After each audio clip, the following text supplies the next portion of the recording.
Hello, my name's Rich. I don't know if you can see it in the back, but my sign says, Ask an Atheist.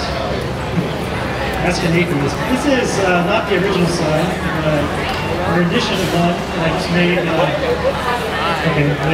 I held up here last spring during the Great Exchange. I grew up in a Christian environment that definitely had drifted off into that. I'll talk about that a little more later. But I'd like to come down here and haggle, if you will, a little bit with people sharing their faith. You've been around campus for a while, you know that some people share their faith a little more vociferously than others. So I made a sign on the day of the Great Exchange and struck up some really interesting conversations with David, with some other guys who were participating in the event from Walkingsville Church. At that point in my life, I don't think I really truly was an atheist as much as I like to argue for atheism. At the time, really it just started opening my mind back up to the possibility of there being a God. My arm's getting tired, I need to put it down. But a little bit more about my story. I came here in the fall of 2000. So I've been on campus for 11 years now. As a graduate student in the psychology department.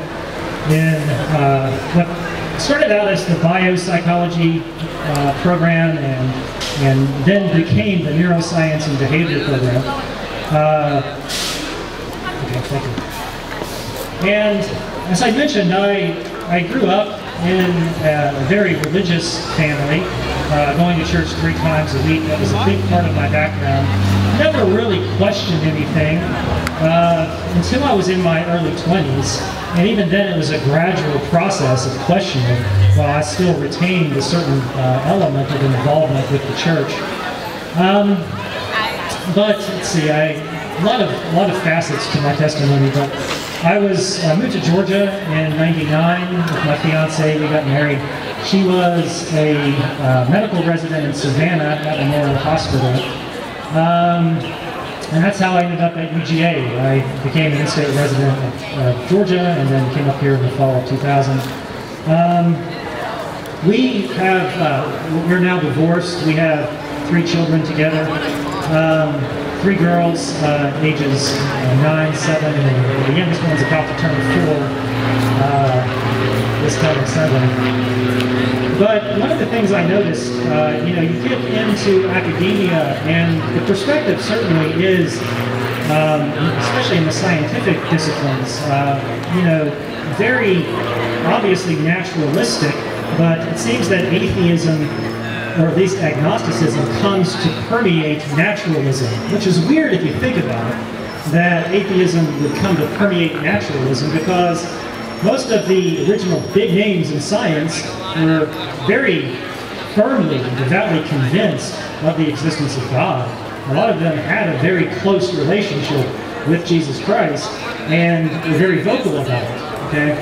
So the birth of the scientific revolution, to a large extent, was birthed by people who were theists, or a lot of them were actually Christians. It's really strange that atheism has come to prevail, but it does. And when you're in that environment, it's really convenient to, I think, look to that hypothesis for direction in life. Humans are self-directed, for the good or for the bad. It's diagnostic of us. We're self-directed. We like to do our own thing. That old Fleetwood Mac song, is it Fleetwood Mac? You can go your own way. It always comes to mind. It's sort of the cry of the human soul. I can go my own way. I can do whatever I want to do.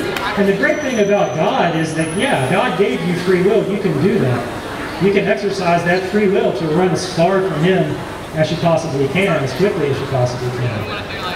And so I think, I'm trying to fast forward here, and I'll come up on stage a couple of times this afternoon, hopefully, trying to fast forward through a lot of the particulars, but I think that's where I found myself, especially during the era of my divorce, in the aftermath of that, really wanting to take control of my own life again, not wanting to have to answer for decisions I was making to a God.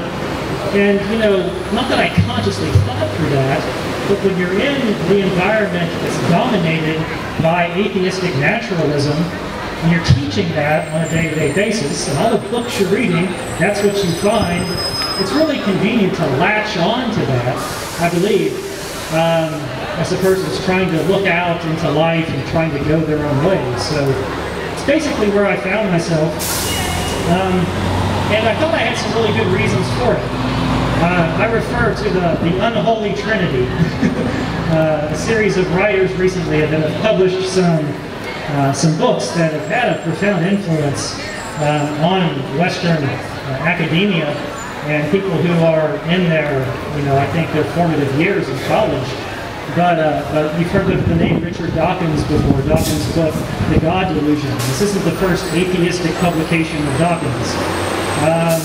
Sam Harris, a fellow who just graduated with his PhD in neuroscience from, I don't remember exactly where, but he wrote a book called The End of Faith. And then Christopher Hitchens, who wrote a book called God Is Not Great. They're not the only voices. You could add to that Daniel Dennett and some others, but very vocal individuals who are, accomplished thinkers in their own right, very intelligent men. But for whatever reason, they seem to become very passionate about becoming what I refer to as evangelical atheists. Not only have they concluded that life really doesn't ultimately have any meaning, and that we're essentially just lucky stardust, but they want you to believe that too. And they'll go to a lot of pains and time and effort to convince you that there is no meaning, right? Which in and of itself is kind of ironic if you think about it. If you really think there's no meaning, then why are you so passionate about convincing others that there's no meaning? But, for what it's worth, I read, I underlined, I wrote in the margins. Last year, during the academic year last year, I served as the faculty sponsor for UGAtheists. And really, the further I got into that, it was really one of those scenarios, I know you've heard of it before, but about God letting you really hit rock bottom. And I don't mean in some financial sense or some physical crisis with my health, but just kind of like, okay, Rich, you can run with that if you want to. Just see where that takes you, ultimately. What's the end point of this philosophy that you're embracing for life? And, I just came to the point where I wasn't willing to accept that it's really all about nothing, okay? That 5 billion years ago, nothing was going on. There was no life, perhaps, in the universe 10 billion years ago. I don't know the time scale. That at some point in the future, the physicists tell us that the universe is accelerating in its expansion and we're going to die, some sort of heat death. The old model was collapsing back in, and they said that's no longer valid. But the human species is going to run its course for maybe the next 1,000, 10,000, if we're really lucky and really smart, maybe 50,000 years. And then that's it. The last human will die. And as far as we know it, the human existence will be erased from the tablet of the history of the universe. And nothing will matter. It won't matter who you are in life, what you did with your life. Not only will you not matter, but your children won't matter. Your children's children won't matter. The good you do, the bad you do, the atrocities done in the name of God, the great things done in the name of faith, the name of humanism, none of that is ultimately going to matter. We all suffer the same fate, and that's the end point. I really couldn't get my mind around that. This is what we might refer to as the existential crisis, right? But not only does my life not matter, but my children's lives don't matter.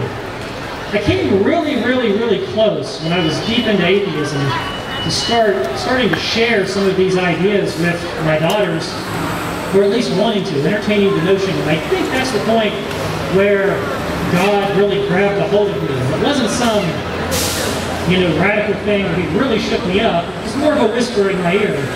And it was kind of like, are you sure about this? How much of this are you really willing to accept? I was okay telling people that I didn't think life had any meaning or purpose. I really wasn't okay telling my daughters that. And in addition to that, my daughters remain active in their church out in Winder with their mother. And I started seeing their little burgeoning faiths, show up, and them talking about God and Jesus and praying and learning songs. And I could just never get it, even though I thought atheism was in my head, I could never get it in my heart to try to quench their faith, to try to put that out, to try to teach them, no, honey, sorry, that's wrong. You know, Jesus doesn't really love you. Jesus died 2,000 years ago and just gone now. You know? Rather, you should just think that you're some monkey that got lucky. You know? And that's not some sort of generic statement about evolution. I'm not going there right now.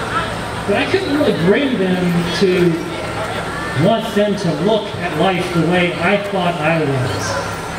And to me, that really was the turning point where I do call it prayer.